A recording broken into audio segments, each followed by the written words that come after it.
मेरी मालकिन ने मुझे अपनी 16 साल की बेटी के साथ एक रात उसके कमरे में बंद कर दिया और कहा कि आज रात खूब मज़े करो। मैं हैरान था, कोई माँ ऐसा कैसे कर सकती है। वो बेचारी सो रही थी, उसे सोता देखकर मेरी नीयत ख़राब हो गई और पूरी रात मैंने उसके साथ जो किया उसने तो मेरी ज़िंदगी ही बदल दी, क्योंकि उसने मुझे, मेरा नाम अनुपम है, मैं अपनी बेरोजगारी से बड़ा ही परेशान था और जगह जगह नौकरी ढूंढकर थक चुका था। एक जगह मेरा इंटरव्यू था, लेकिन मुझे वहाँ भी नौकरी नहीं मिली थी। मैं वहाँ से आ रहा था, कड़ी धूप थी तो मेरे सर पर आग की गोली की तरह गिर रही थी। चारों तरफ सन्नाटा छाया हुआ था। सर उठाकर मैंने आसमान की तरफ देखा तो जलती हुई धूप आंखों में लग रही थी। मेरी आंखें नहीं खुल रही थी, माथे पर पसीना आ रहा था। मैंने पसीना साफ किया और गहरी सांस ली। ऐसा लग रहा था जैसे सूरज भी मुझे आजमा रहा है। पहले जो धक्के मैं अपनी ज़िंदगी से तंग आकर खा रहा था, आज इस गर्मी ने भी मेरे दिमाग ख़राब कर दिया था। मैं अपने हाथ में पड़े हुए फाइल को अपने सर पर रखकर खुद पर छाँव करने लगा। कुछ देर के लिए खड़ा होकर अपने जिस्म को ठंडा कर रहा था। फिर सड़क किनारे मैं तेज तेज कदम उठाता हुआ चलता जा रहा था। तभी अचानक मुझे एक दरख्त नजर आया। मैं उस दरख्त के नीचे आकर खड़ा हो गया। पूरे सड़क पर चारों तरफ छाँव फैली हुई थी। उस दरख्त की छाँव में खड़े होकर मुझे कुछ सुकून मिल गया था। अपने बैग से पानी की बोतल निकालकर जैसे ही मैंने बोतल को मुंह में लगाया तो पानी ही खत्म हो चुका था।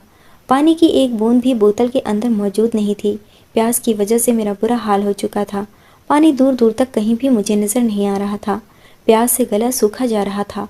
हर कोई अपने अपने कामों में व्यस्त थे। एक मैं ही था जो बेरोजगार और बदनसीबी लेकर पैदा हुआ था। बचपन से लेकर जवानी तक पहुंचते पहुंचते मैंने बहुत सारे सबक सीख लिए थे। पानी की खाली बोतल लेकर मैं आसपास नज़र दौड़ाने लगा कि कहीं से पानी मिल जाए, लेकिन मुझे कहीं भी पानी नज़र नहीं आ रहा था। अगर कहीं कोई नल दिख जाता तो मैं उस बोतल को भी भर लेता। अभी मैं आसपास देख ही रहा था कि अचानक मुझे महसूस हुआ जैसे मेरे पास कोई खड़ा हुआ है। तभी किसी के आगे हाथ बढ़ा दिया। मैं कंफ्यूज हो रहा था। मैंने जैसे ही उसके हाथ की तरफ देखा तो उस हाथ में ठंडे पानी की बोतल थी। वो हाथ मेरी तरफ बढ़ रहा था। वो बिल्कुल गोरा दूध जैसे सफ़ेद हाथ था।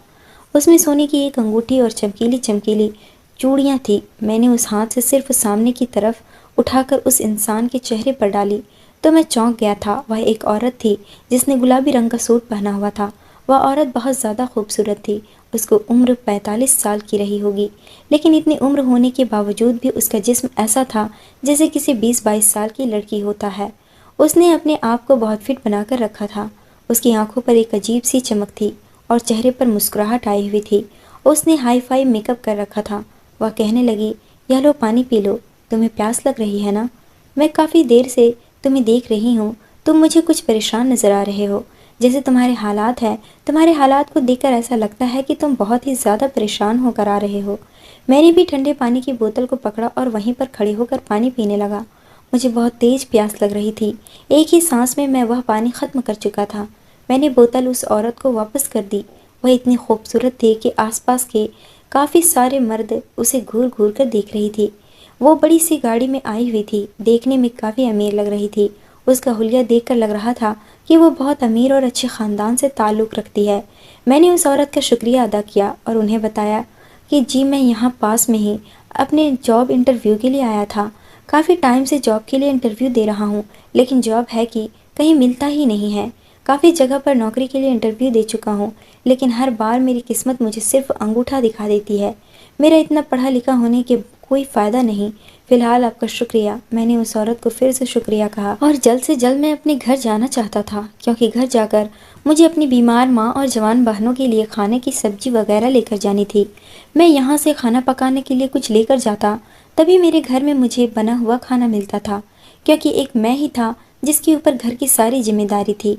उस औरत को शुक्रिया अदा करके मैं वहाँ से तेज कदम उठाते हुए उस औरत के पास से निकलकर अपने घर की तरफ जाने लगा था।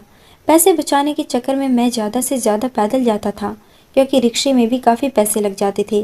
कोई ऐसे तो हमें घर नहीं छोड़ सकता था। मेरे पास पैसों की बहुत ज़्यादा कमी थी।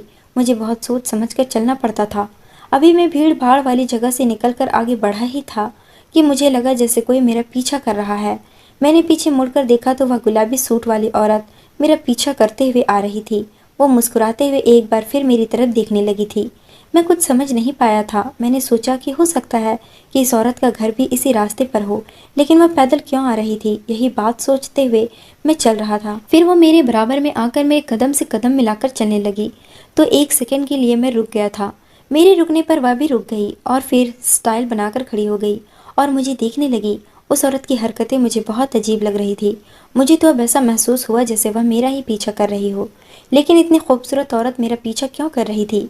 फिलहाल मेरी खुददारी मेरे बीच में आ गए थे और मैं उस औरत की चालाकियों को अच्छे से समझता था। मैंने रुक कर उसे देखा और कहने लगा कि क्या बात है, आप मेरा पीछा क्यों करती आ रही हैं? मैंने आपको शुक्रिया बोल दिया है कि अब आपको पानी के लिए पैसे देने पड़ेंगे। वो मेरी यह बात सुनकर मुस्कुराने लगी। उस टाइम उसने अपने पर्स से एक बंडल निकाला और मेरे हाथ पर रख दिया। वो देखकर मुझे हैरानी हुई थी कि यह क्या था, यह औरत मुझे क्या दे रही है। मैंने उस बंडल को खोलकर देखा तो मुझे अचानक ही झटका लगा था। उसमें बहुत सारे पैसे मौजूद थे जिनको मैं गिन भी नहीं सकता था, लेकिन इतना आइडिया तो हो चुका था कि वह लाखों रुपए थे। मेरे तो हाथ कांपने लगे थे। इधर मेरी जेब में सिर्फ 20 रुपए थे। वह औरत कहने लगी, ये पैसे तुम्हारे भी हो सकते हैं, मैं इन लाखों रुपयों को तुम्हें दे दूंगी। क्या तुम लाखों रुपये के मालिक बनना चाहोगे? उस औरत की बात सुनकर मैं तो बड़ा हैरान रह गया कि आखिर किस काम के लिए वह मुझे लाखों रुपए दे रही थी। मैंने सवाल किया कि आप यह 10 लाख मुझे क्यों देना चाहती हो? मैं तो आपको जानता तक नहीं हूँ। मेरी तो आपसे कोई पहचान नहीं है और ना ही मैंने आपका कोई काम किया है। फिर आखिर क्यों आप मुझे ये पैसे देना चाहती हो? क्या आप मुझे बेवकूफ़ बना रही हो? वह मुझे घूर कर देखते हुए कहने लगी, मैं तुम्हें एक बात बताना चाहती हूँ, लेकिन यहाँ पर नहीं। हम दोनों आगे बैठकर तसल्ली से बातचीत करते हैं। वो औरत मेरे आगे आगे चल रही थी और मैं उसके पीछे पीछे था। मेरे दिल में तो जैसे खुशी उमड़ पड़ी थी। यह औरत 10 लाख रुपए मुझे देने के लिए तैयार थी। मैं तो 10 लाख के लिए कुछ भी करने को तैयार था। आखिर 10 लाख कोई छोटी रकम तो नहीं होती। कम से कम मुझ जैसे गरीब के लिए तो यह पैसे कम नहीं थे। इन 10 लाख रुपयों से तो मैं अपना कोई कारोबार भी कर सकता था। मेरे दिमाग में काफ़ी सारे ख्याल आने लगे थे। वो औरत चलते चलते मुझे एक होटल में ले आई। यहाँ पर अंदर आने के बाद हम दोनों एक तरफ होकर बैठ गए थे। उसने 2 कप कॉफ़ी का ऑर्डर दिया। थोड़ी देर के बाद उस औरत के पास किसी की कॉल आ गई और वह फ़ोन पर बात करने के लिए चली गई। मैं चारों तरफ होटल को नज़र दौड़ा कर देख रहा था। यह काफ़ी बड़ा होटल था और यहाँ पर अमीर लोग ही आया करते थे। मैं तो अभी इसके पास से होकर नहीं गुजरा था क्योंकि मेरी इतनी औकात ही नहीं थी। थोड़ी देर बाद वह औरत मेरे पास आकर दोबारा से अपनी चेयर पर बैठ गई थी। वेटर भी कॉफ़ी लेकर आ गया था। उसने मुझसे कहा, कॉफ़ी पीते पीते बातें करते हैं। मेरे दिल में बार बार यह ख्याल जग रहा था कि ना जाने यह औरत मुझसे क्या बात करने वाली है। वह अपने मोबाइल में न जाने क्या कर रही थी। मैं उसे देखकर घबरा गया था कि कहीं यह मुझे कोई ऐसा वैसा काम करने को न कहे जिसे मैं नहीं कर सकता। मैं बहुत ईमानदार इंसान था। सारी ज़िंदगी मैंने सादगी से गुजारी थी। मैं कोई गैर कानूनी काम करके फंसना नहीं चाहता। थोड़ी देर के बाद उसने अपना मोबाइल रख दिया था। मेरी तो कॉफ़ी ख़त्म हो चुकी थी। उसके बाद जो उसने मुझे काम बताया उसे सुनकर मेरे होश उड़ गए थे। वो कहने लगी, तुम्हें मेरी बेटी के साथ एक रात गुजारनी होगी। मेरी बेटी लड़कों में बहुत इंटरेस्टेड है। यकीन मानो वह तुम जैसे जवान लड़कों के लिए तो पागल ही फिरती है। कल मेरी बेटी का बर्थडे है और मैं चाहती हूँ कि मैं उसे कोई ऐसा गिफ्ट दे सकूँ जिससे वह बहुत खुश हो जाए। मैं तुम जैसे जवान और स्मार्ट लड़कों को उसे गिफ्ट में देना चाहती हूँ। वह औरत इतनी पागलों जैसी बातें कर रही थी। मैं उसकी बात सुनकर हैरान हो गया था। मुझे उससे इस चीज़ की उम्मीद नहीं थी। मैंने तो कभी नहीं सोचा था कि भला एक औरत इस तरह की हद पार कर देने वाली बातें भी कर सकती है। वह अपनी बेटी के लिए किसी जवान लड़के को बंदोबस्त कर रही थी ताकि वह रात भर उसकी इज्जत के साथ खेल सके। शर्म के मारे मैंने अपने कान बंद कर लिए थे। मैं कहने लगा कि माफ़ कीजिए मैडम, मैं ऐसा वैसा लड़का नहीं हूँ। भले ही मैं बेरोजगार हूँ, गरीब हूँ, मगर मैं कभी ऐसा घिनौना काम करने के लिए तैयार नहीं हो सकता।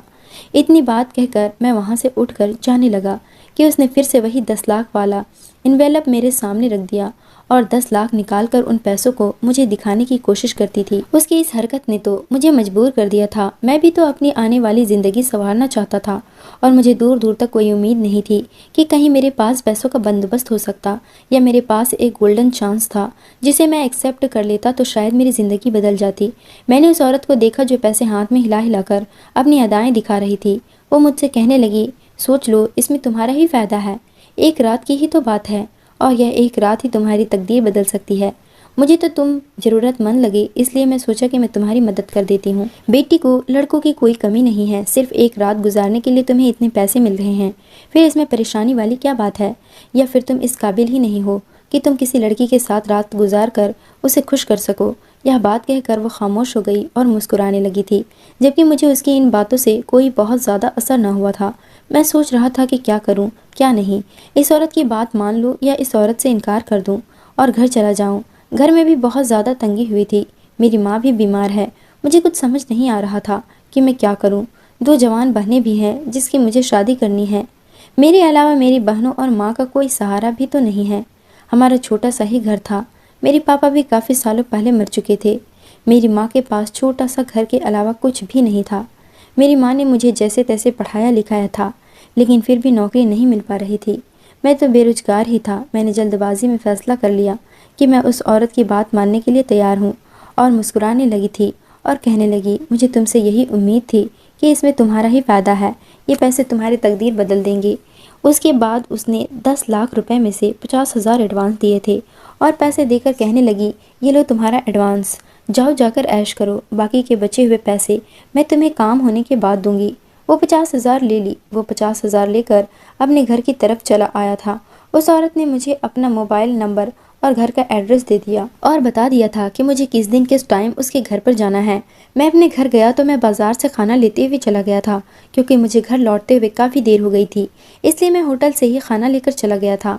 अपनी माँ की कुछ दवाइयाँ और उनके लिए फ्रूट्स भी लेते हुए चला गया था और घर में थोड़ा सा राशन भी भरवा दिया था। मेरी माँ मेरे हाथों में इतना सारा सामान देखा और कहा कि आज पकाने के लिए कुछ सब्जी नहीं लेकर आया। मैंने कहा नहीं, बल्कि पकाया ही खाना लेकर आया हूँ। यह देखकर मेरी माँ हैरान रह गई थी, क्योंकि आज से पहले मैं इतना ज़्यादा सामान लेकर कभी भी घर में नहीं आया था। मेरी माँ और बहनें मुझसे सवाल करने लगी कि तुम यह सब कुछ कैसे लेकर आए हो, इतने पैसे तुम्हारे पास कहाँ से आए? सुबह तो तुम कह रहे थे कि तुम्हारे पास पैसे नहीं हैं।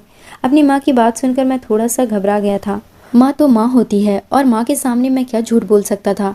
हाथ मुंह धोते हुए मैं माँ से कहने लगा, माँ मेरी एक जगह जॉब लगी है, उन्होंने मुझे एडवांस दिए हैं, बस इन्हीं पैसों में से मैं आपके लिए ये सामान लेकर आया हूँ। मैंने सोचा कि बाजार से खाना लेकर चलता हूँ, छोटी सबको परेशान नहीं होना पड़ेगा। मेरी बहनें आज मुझे बहुत ज़्यादा खुश नज़र आ रही थी, क्योंकि वह दोनों बेचारे हमेशा घर के कामों में लगे रहते थे और आज तो उसे खाना बनाने से छुट्टी मिल गई थी। मेरी माँ मेरी नौकरी का सुनकर बहुत खुश हो गई थी और कहने लगी कि भगवान तुम्हें इसी तरह से कामयाब करे। देखना, अगर इसी तरह से तुम्हारी नौकरी चलती रही तो धीरे धीरे हमारे घर के हालात काफ़ी बेहतर हो जाएंगे। मेरी बड़ी बहन ने सबके लिए खाना लगाया और हम चारों ने साथ बैठकर खाना खाया था, लेकिन मेरा दिमाग अभी भी उस औरत की तरफ ही लगा हुआ था। उस लड़की के साथ एक रात गुजारने की वह मुझे 10 लाख दे रही थी। क्या यह बात सच थी या फिर वो मुझे बेवकूफ़ बना रही थी? जो भी था, यह तो कल ही खुलकर सामने आने वाला था। मैं अगले दिन ठीक टाइम पर तैयार होकर घर से निकलने लगा तो मेरी माँ ने मुझसे सवाल किया कि बेटा तुम कहाँ जा रहे हो इतना तैयार होकर? मैंने माँ से कहा कि मैंने आपको बताया था ना कि मेरी नौकरी लग गई है, बस वहीं जा रहा हूँ। आप ऊपर वाले से दुआ कीजिएगा कि आपका बेटा कामयाब हो जाए। अगर आपका बेटा कामयाब हो जाएगा तो हमारा पूरा हालात बदल जाएगा। मेरी माँ यह बात सुनकर बहुत खुश होने लगी और मैं घर से निकल गया था। रिक्शे पकड़कर मैं उस औरत के बताए हुए एड्रेस पर चला गया था। मैं इस औरत के घर पहुंच चुका था। उस औरत का घर देखकर तो मेरी आंखें फटी की फटी रह गई थी। मैंने दोबारा से अपने पास मौजूद एड्रेस को देखा और फिर उस घर को देखा। यह कोई घर नहीं था बल्कि एक महल था। ये इतना खूबसूरत घर था, शायद मैंने इतना बड़ा और खूबसूरत घर पहली बार देखा था। लेकिन मैं यह सोच कर परेशान हो रहा था कि इतनी अमीर औरत इतना गलत काम कैसे कर रही है। मैं इस औरत के घर बाहर खड़े होकर ही उसके दिए हुए नंबर पर कॉल करने लगा। उसने भी मेरी कॉल उठाई और कहा कि तुम कहाँ पर हो? मैंने उसे बताया कि मैं तो आपके घर के बाहर ही खड़ा हूँ। तो उसने कहा कि अरे तुम बाहर क्यों खड़े हो, जल्दी से अंदर आओ, मैं तुम्हारा बहुत देर से इंतज़ार कर रही हूँ। मैं डरते हुए घर के अंदर चला गया था। ऐसा घर तो मैंने आज से पहले सिर्फ मूवीज़ में ही देखे थे। आज मैं पहली बार इतने बड़े घर के अंदर मौजूद था। घर के अंदर गया तो वो औरत मेरे सामने तैयार होकर खड़ी हुई थी। मैंने उसे कहा, मैडम मैं कोई ऐसा वैसा लड़का नहीं था, मजबूर हूँ इसलिए मैं यह काम करने के लिए तैयार हुआ हूँ। मुझे देखकर हंसने लगी और कहने लगी, मैं तो तुम्हारी नीयत देखना चाहती थी। मुझे लगता है कि तुम मेरा काम ढंग से नहीं करोगे, लेकिन अगर तुमने मेरा काम ठीक तरीके से नहीं किया तो मैं तुम्हें पैसे नहीं दूंगी। अगर तुमने ये पैसे लेने हैं तो मेरे कहने के मुताबिक यह काम करना होगा। उसने मुझसे कहा कि अच्छा चलो ठीक है, तुम बैठ जाओ। उसने नौकरानी को आवाज़ लगाई। उसने कहा कि मेहमान आए हैं, इनके लिए चाय बनाओ। मैं तो जितना हैरान होता मेरे लिए उतना ही कम था। मैं बहुत ज़्यादा परेशान था। मगर वो औरत कहने लगी, तुम्हें यहाँ पर किस काम के लिए बुलाया गया है? वह काम तुम्हें रात को शुरू करना है, जब तक तुम्हें यहाँ पर रहकर टाइम काटना होगा। मैंने उस घर में बैठे बैठे सारा दिन गुजार दिया था और मुझे बार बार यहाँ पर कुछ न कुछ खाने पीने का सामान दिया जा रहा था। जब रात हो गई तो वह औरत मेरे पास आई और कहने लगी, अब तुम्हें मेरी बेटी के कमरे में जाना होगा। मेरी बेटी तुम्हारा इंतजार कर रही है। मेरे दिल की धड़कनें तेज हो चुकी थी। आखिर मैं भी तो लड़का था। मेरी फीलिंग जो दबी हुई थी वह उभर कर मेरे बाहर आने लगी। जितनी खूबसूरत यह औरत थी, उसकी बेटी उससे कहीं ज़्यादा खूबसूरत होगी और उसकी माँ मुझे खुद अपनी बेटी के कमरे में भेज रही थी। तो फिर मैं उस काम के लिए मना क्यों करूँ? मैं वहाँ से सीढ़ियाँ चढ़ते हुए उस औरत की बेटी के कमरे के बाहर आ गया था। उसकी माँ ने खुद ही कमरा खोला था। मेरा दिल ज़ोर ज़ोर से धड़क रहा था और मैंने कमरे के अंदर कदम रखा तो सामने का नज़ारा मेरा होश उड़ा रहा था। कमरे को इस तरह सजाया गया था जैसे यहाँ पर आज मेरी सुहागरात हो रही हो। एक लड़की बेड पर लेटी हुई थी।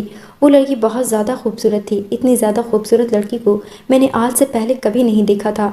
लेकिन एक अजीब बात यह थी कि वो लड़की सो क्यों रही थी, या फिर यह ज़रूर बेहोश थी। मैंने उसे लेटा हुआ देखकर उसकी माँ से सवाल किया कि लड़की क्यों सो रही है। वह औरत धीरे से कहने लगी, क्योंकि यह अभी होश में नहीं है। मैंने खुद ही इसको बेहोश किया है। तुम्हें जो कहा है तुम सिर्फ वही करो और जब काम पूरा हो जाए तो तुम मुझसे आकर पैसे ले जाना। वह औरत मेरे कंधे पर हाथ मारकर वहां से चली गई और बाहर से दरवाजा लगाकर गई थी। मैं धीरे धीरे चलता हुआ उस लड़की के करीब जाकर खड़ा हो गया था। वो इतनी ज़्यादा खूबसूरत थी कि उसके चेहरे से मेरी नज़र हटी ही नहीं रही थी। धीरे धीरे मैं भी देखने लगा था। मैं खुद पर कंट्रोल करना चाह रहा था। फिर जिस काम के लिए मुझे पैसे दिए गए थे, मैंने इस काम पर ध्यान देना शुरू कर दिया। कमरे में मुझे लगभग 2 घंटे गुजर चुके थे और वो लड़की मेरा चैन चुरा चुकी थी। मैंने कमरे की खिड़की से बाहर की तरफ देखा तो उस लड़की की माँ ना जाने किस सोच और ख्याल में टहल रही थी। शायद मेरा इंतजार कर रही थी। मैंने अपनी शर्ट के बटन लगाए और सीढ़ियों से नीचे उतरता हुआ आ गया था और उस औरत के पास जाकर खड़ा हुआ। वह घूरती हुई नज़रों से मेरा चेहरा देखने लगी। मैंने चेहरे पर मुस्कुराहट सजाकर उससे कहा कि मैडम आपका काम हो चुका है। यह सुनकर उसके चेहरे पर मुस्कुराहट आ गई और कहने लगी, मेरी बेटी जागी तो नहीं ना? उसने कोई रिएक्ट तो नहीं किया ना? तुम्हें परेशान करने की कोशिश तो नहीं की ना? मैंने साफ साफ लफ्जों में कह दिया कि नहीं, मैं अपना काम पूरा कर चुका हूँ। यह सुनकर उसने कुर्सी से अपने पास मौजूद 10 लाख निकाले और मेरे हाथ पर रख दी थी। वो कहने लगी कि जाओ, अब दोबारा मुझे कहीं नजर मत आना और तुम्हारा काम पूरा हो चुका है।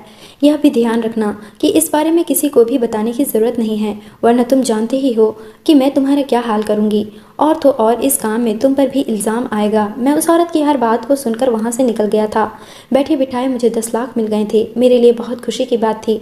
माँ को बहाना लगाकर बता दिया कि ऑफिस के पहले दिन ही उसने मेरे काम से खुश होकर मुझे इतने सारे पैसे दिए हैं। अब तो मेरा काम दिन ब दिन बढ़ता चला जाएगा और हमारी ज़िंदगी से गरीबी चली जाएगी। मेरी माँ तो मेरी खुशियों को देखकर अचानक सोच में पड़ गई थी। अभी रात ही हुई थी जब मुझे उस औरत की दोबारा से कॉल आई। वह कॉल करते ही कहने लगी कि मैं तुम्हारी तरफ से बहुत खुश हूँ। तुमने मेरे दिल की तमन्ना पूरी कर दी है। मुझे नहीं पता था कि तुम मेरा काम इस तरह से भी पूरा कर सकते हो। मुझे तुम्हारा काम बहुत पसंद आया। अगर तुम्हें और पैसों की ज़रूरत हो तो मुझे बता देना, मैं तुम्हें पैसे भिजवा दूंगी। मैं तो समझ रही थी कि तुम अपना काम सही तरीके से नहीं करोगे, मगर जिस तरह से मेरी बेटी की हालात हो रही है, तुम नहीं जानते कि तुमने मेरा काम कितना आसान कर दिया। उस औरत की यह बात सुनकर मैं फ़ोन बंद कर चुका था। मैंने अपना मोबाइल निकाला और उस पर एक वीडियो देखने लगा कि कमाल की वीडियो थी। मैंने उस औरत के घर में रिकॉर्ड की थी। सही टाइम आने पर यह वीडियो भी उस औरत की जेब से पैसे निकलवाने के लिए मेरे काम आने वाली थी। मेरे दिल में तो लालच की लहर उठा था जो अब इतनी आसानी से ख़त्म नहीं होने वाला था। मैंने जब टाइम देखा तो रात के 12 बज रहे थे। अब मुझे सोना चाहिए था क्योंकि सुबह मैं एक बहुत बड़े काम को अंजाम देने वाला था। अगली सुबह मैं उठा और दोबारा वहीं पर चला गया, उस औरत का घर पर चला गया। उस औरत का आलिशान घर चारों तरफ से बिल्कुल सुनसान लग रहा था। लगभग 7 बजे का टाइम था। उस टाइम तो अमीर लोग घोड़े बेचकर सो रहे होते थे। मैंने बाहर आकर एक नंबर पर कॉल की तो थोड़ी देर के बाद उस घर का दरवाज़ा खुला। दरवाज़ा खुलते ही वह घर से बाहर निकल गई थी और वह मेरे साथ बाइक पर बैठ गई। यह बाइक भी मेरी नहीं थी, मैंने अपनी किसी फ्रेंड से थोड़ी देर के लिए उधार मांगी थी। मुझे अब सीधा कोर्ट जाना था। जब मैं उस लड़की के साथ कोर्ट मैरिज करने वाला था, जैसे ही कोर्ट के बाहर खड़ी होकर मैं उस लड़की को देखा तो वो अपने चेहरे को झुकाकर खड़ी हुई थी और उसका नाम प्रिया था। वो बहुत खूबसूरत थी। उसकी बड़ी बड़ी आंखों में आंसू थी। जो कदम वो मेरे साथ उठाने जा रही थी उसने ही बनाई थी, मगर अफसोस कल के गुजरे हुए हालात हमें हमें याद आने लगी। उसके बाद ही मैंने यह फैसला किया था कि मैं इस लड़की के साथ शादी कर लूँगा। कुछ देर बाद कानूनी तौर पर हम दोनों पति पत्नी बन चुके थे और मैं इसका एहसास महसूस कर सकता था।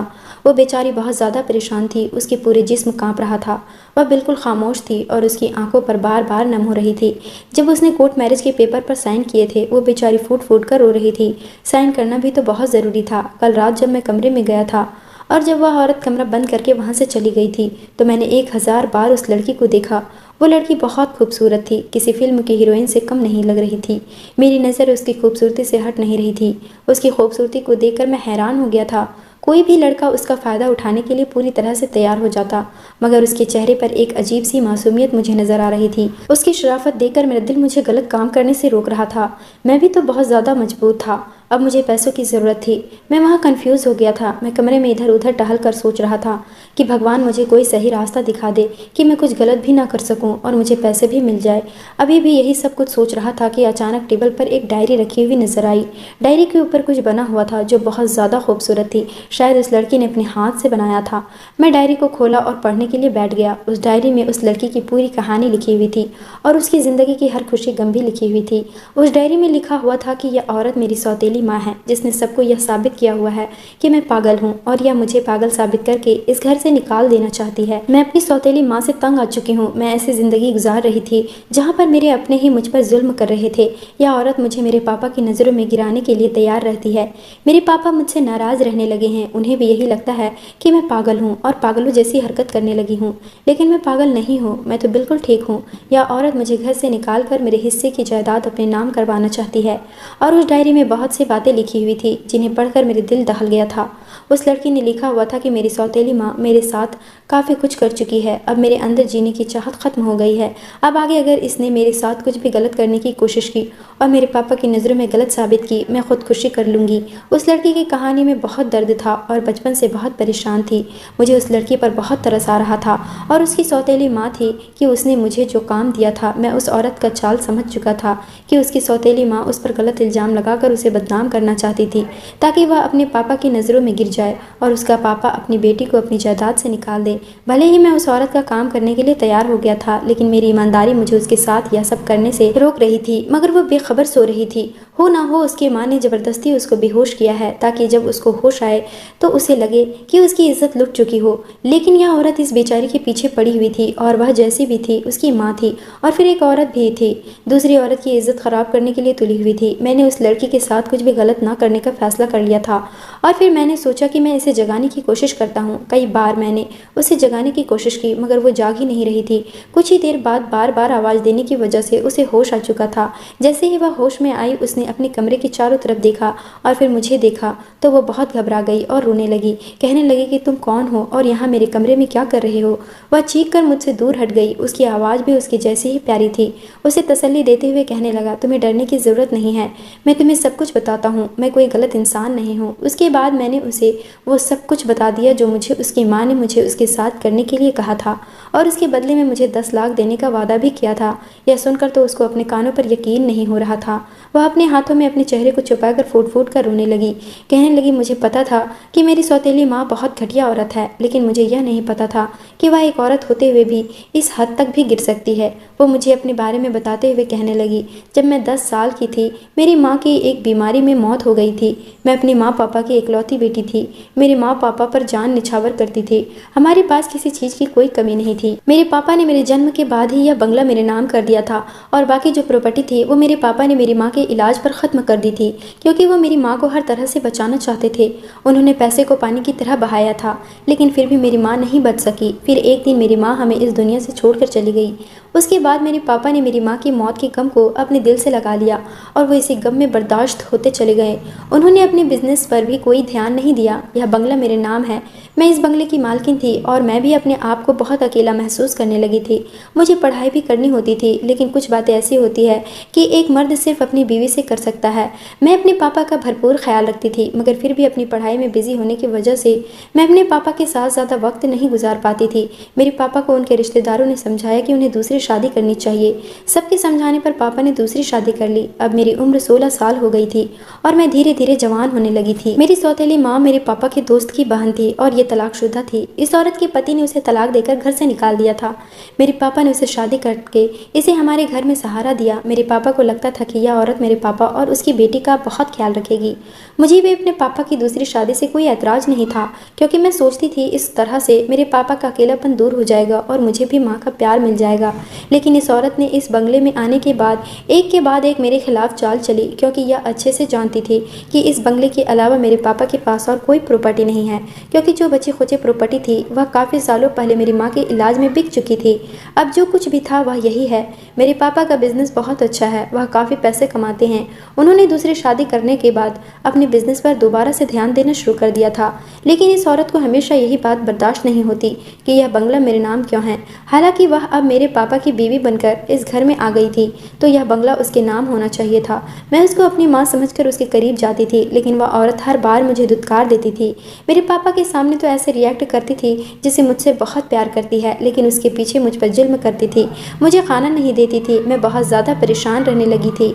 इसी तरह से उस औरत ने मुझ पर इल्ज़ाम लगाकर मेरे पापा को मेरे खिलाफ कर दिया। कभी कभी मेरे पापा मेरी बात मान लेते थे, लेकिन कभी कभी वो मुझ पर उस औरत के लिए हाथ उठा दिया करते थे। उस औरत ने मेरी ऐसी अजीब अजीब हरकतें मेरे पापा को बताई। उन्होंने मुझे पागल समझना शुरू कर दिया और सिर्फ मुझे कमरे में बंद रहने के लिए ही कहा। मैं पिछले 7 सालों से इस कमरे में ही बंद रहती हूँ। मेरी माँ चाहती है कि मेरे पापा मुझसे मेरी जायदाद वापस ले ले, लेकिन अभी तक मेरे पापा के दिमाग में ऐसी कोई बात नहीं आई है। लेकिन वह औरत यही चाहती है कि मेरे पापा मुझसे मेरी जायदाद लेकर इस औरत के नाम कर दे, क्योंकि वो उनकी बीवी बनकर इस घर में आ गई है और इस पर अब उसी का हक है। लेकिन मैं नहीं चाहती कि मेरी जायदाद उसके नाम हो जाए। अगर मैं उसको अपना बंगला भी दे दूँ तो बदले में मुझे प्यार दे, लेकिन वो औरत बदले में मुझे प्यार नहीं देना चाहती, मुझे इस घर से निकाल देना चाहती है। मुझे पता है अगर मैंने उसके नाम अपना बंगला कर दिया तो वह मुझे और मेरी ज़िंदगी को और भी ज़्यादा ख़राब कर देगी। वह मेरी ज़िंदगी पहले ही काफ़ी ख़राब कर चुकी है, क्योंकि वो मुझे पागल साबित कर चुकी है, मेरे पापा को मेरे खिलाफ़ कर चुकी है। वह औरत मेरा अपने कमरे से निकलना भी बिल्कुल बंद करवा दी है। इसलिए तो इस औरत ने यह चाल चली कि वह तुम्हें मेरे कमरे में एक रात के लिए भेजे और तुम मेरे साथ गलत करे और मेरे पापा के पास साबित कर दे कि मैं पागल के साथ साथ गलत हरकत भी करती हूँ। मुझे पूरा यकीन है कि इस कमरे में कहीं न कहीं कैमरे लगे रहेंगे, ताकि वह सबूत इकट्ठा करने के बाद मेरे पापा को दिखाएंगे और इस बार मेरे पापा मुझे धक्के मारकर अपनी जायदाद से बेदखल करके मुझे इस घर से निकाल देंगे और वह औरत इस घर में खुशी खुशी ऐश करेगी। वो लड़की बहुत मासूमियत से सब कुछ कह रही थी। कहने लगी, इस दुनिया में मेरे पापा के अलावा कोई नहीं है, लेकिन यह औरत मेरे पापा को मुझसे छीन चुकी है। मुझे अपनी ऐसी जिंदगी बिल्कुल भी अच्छी नहीं लगती। मैं मरना चाहती हूँ। वो जोर जोर से चिल्ला रही थी। मैंने उसे खामोश किया और कहा कि मैं तुम्हारा साथ दूंगा, तुम फिक्र मत करो। मैं ऐसा इंसान नहीं हूँ कि लड़कियों का फ़ायदा उठाऊँ। वो मेरी बात सुनकर खामोश हो गई। मैंने कहा कि तुम्हारी डायरी पढ़ चुका हूँ। मुझे तुम्हारी गुजरी हुई ज़िंदगी के बारे में तुम्हारी डायरी ने सब कुछ बता दिया है। वो कहने लगी, तुम मेरी किस तरह से मदद करोगे? मैंने कहा, मैं तुमसे शादी करूँगा, मुझे तुम्हारी जायदाद से कोई मतलब नहीं। मैंने फिर उसे अपने प्लान के बारे में बताया और शर्ट का बटन लगाता हुआ नीचे उतर आया। मैंने उसके पैसे लिए थे और वहाँ से निकल आया था। अगले दिन हमारे प्लान के मुताबिक उस लड़की ने अपनी माँ को रोते हुए बताया कि उसकी इज्जत ख़राब हो गई है। तभी मुझे उस औरत ने फ़ोन करके बताया था कि तुमने बहुत अच्छे तरीके से काम किया है। मैं उसे अपने साथ ले आया था और हम दोनों ने कोर्ट मैरिज कर ली थी। प्रिया के पापा 2 दिन के लिए अमेरिका गए हुए थे। जब 2 दिन के बाद वह घर आए तो प्रिया की माँ उसे बताया कि तुम्हारी बेटी ने किसी के साथ अपना मुंह काला कर लिया है, अब जल्दी से उसे घर से धक्के मार कर निकाल दो। उस औरत ने उसके कमरे में लगे हुए कैमरे की रिकॉर्डिंग उसे दिखाना चाहा, लेकिन वीडियो में कुछ रिकॉर्ड हुआ ही नहीं था, क्योंकि मैंने कैमरे की तार खराब कर दी थी, जिसके बाद उसके अंदर कुछ भी रिकॉर्ड नहीं हुआ, क्योंकि प्रिया मुझे बता चुकी थी कि इस कमरे में ज़रूर कैमरे होंगे। और उसके बताने के मुताबिक जब मैंने कमरे में चेक किया तो कमरे में कैमरा मौजूद था, क्योंकि उसकी माँ सबूत इकट्ठा करना चाहती थी। लेकिन मेरे पास एक ऐसा सबूत था जिसने प्रिया की सौतेली माँ को बर्बाद करके रख दिया था। मैं प्रिया के पापा के घर पहुँचने से पहले ही उनको उस औरत की कॉल रिकॉर्डिंग उन्हें भेज चुका था। जब प्रिया की माँ ने दूसरे दिन कॉल करके मुझसे कहा कि तुमने मेरी बेटी के साथ बहुत अच्छा काम किया है, मैं ऐसा ही चाहती थी मेरी बेटी की ज़िंदगी बर्बाद हो जाए और वह फूट फूट कर रोए। वह इसी तरह से रो रही थी, अगर तुम्हें पैसों की ज़रूरत हो तो मुझसे और ले लेना। यही पूरी बात मैंने अपने मोबाइल में रिकॉर्डिंग कर ली थी और वही रिकॉर्डिंग मैंने प्रिया को सेंड कर दी थी। प्रिया ने अपने पापा को वह सेंड कर दिया। प्रिया के पापा ने अपनी बेटी पर हाथ उठाने के बजाय अपनी बीवी पर हाथ उठाया और उसे वह सुना दी। प्रिया की माँ को यह उम्मीद नहीं थी, अपने बिछाए जाल में वह खुद ही फंस सकती है। प्रिया ने भी सब कुछ सच सच बता दिया था और कहा था कि वह मेरे साथ शादी कर चुके हैं। मैं मौके पर पहुंच गया और मैंने भी सच्चाई बता दी। प्रिया के पापा ने अपनी दूसरी बीवी को तलाक देकर घर से निकाल दिया। अब प्रिया की सौतेली माँ दर दर की ठोकरें खा रही है और प्रिया के पापा ने खुशी खुशी मेरी और प्रिया की शादी धूमधाम से कर दी। मेरे दिल में थोड़ी देर के लिए लालच जरूर आ गया था, लेकिन मैं किसी औरत की इज्जत खराब नहीं कर सकता था। मेरी इस ईमानदारी से खुश होकर उन्होंने कहा कि मुझे चोरी छुपे उसके साथ शादी करने की क्या जरूरत थी। मैं तुम्हें खुशी खुशी अपनी बेटी के साथ शादी करवा देता। मैंने अपनी तरफ से प्रिया के पापा से माफ़ी मांगी। प्रिया के पापा ने मुझे माफ़ कर दिया। प्रिया को और मुझे अपने सीने से लगा लिया। मेरी माँ और बहनों को भी इस बात से कोई ऐतराज नहीं था, क्योंकि प्रिया काफ़ी खूबसूरत होने के साथ साथ एक ख़ानदानी और अमीर बाप की बेटी भी थी। अब मेरी शादीशुदा ज़िंदगी बहुत अच्छी गुजर रही है। मैं प्रिया से बहुत मोहब्बत करता हूँ। प्रिया भी मुझसे बहुत प्यार करती है। दोस्तों, उम्मीद करती हूँ आपको हमारी कहानी पसंद आई होगी। कहानी पसंद आई है तो वीडियो को लाइक करें, चैनल पर नए हैं तो चैनल को सब्सक्राइब करें।